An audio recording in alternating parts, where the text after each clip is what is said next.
নমস্কার। প্রাথমিকে ২০-২২ মামলা নিয়ে গুরুত্বপূর্ণ আপডেট। আজকে ২০-২২ ডিএলএড ব্যাচের মামলা ছিল।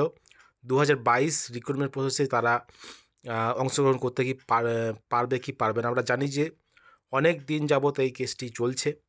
দেখতে পাচ্ছেন honourable justice Bela M Trivedi, honourable justice Pankaj Mittal এর বেঞ্চে কিন্তু মামলাটি উঠেছে এবং বেঞ্চ কিন্তু পরিবর্তন হয়েছে। আগে অনারেবল জাস্টিস হিমা কোহলি ম্যাডামের বেঞ্চে ছিল, কিন্তু বেঞ্চ পরিবর্তন হয়েছে ২০-২২ মামলার। এই প্রাথমিকের এই ২০-২২ মামলার উপর কিন্তু পরবর্তী রিক্রুটমেন্ট প্রসেস কিন্তু নির্ভর করছে, এটা কিন্তু বলাই যায়।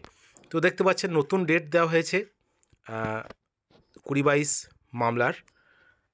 যে দেখুন ৬৭ নাম্বারে Soumen Pal versus Shrabani Nayak, list on date ৫/৪/২০২৪, অর্থাৎ ৫ই এপ্রিল ২০২৪ আবার এই কেসটি শুনানি হবে।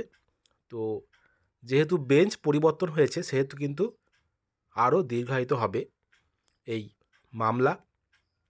তো এই মামলাটা কি হবে কি না হবে সেটা কিন্তু মহামান্য সুপ্রিম কোর্টের বিচার্য বিষয়। তো পর্ষদ তাদের এফিডেভিট জমা দিয়েছে। পর্ষদ ২০-২২-এর সুপ্রিম কোর্টের অর্ডার মতো কিন্তু ২০-২২-এর ইন্টারভিউ নিয়ে এবং তার পরবর্তী সময় তারা জানিয়েছে যে এফিডেভিটের মাধ্যমে তাদেরকে ইন্টারভিউ নেওয়া হয়েছে।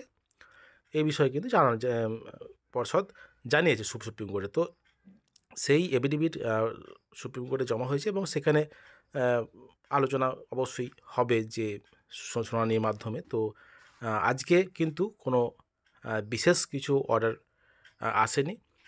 তো পরবর্তী ডেট ৫/৪/২০২৪ এ পড়েছে এবং পরবর্তী ডেটে কিন্তু এই বিষয়ে আবার শুনানি হবে। তো দেখা যাক কি হয় এবং শেষ পর্যন্ত এই মামলা কতদূর গড়ায়।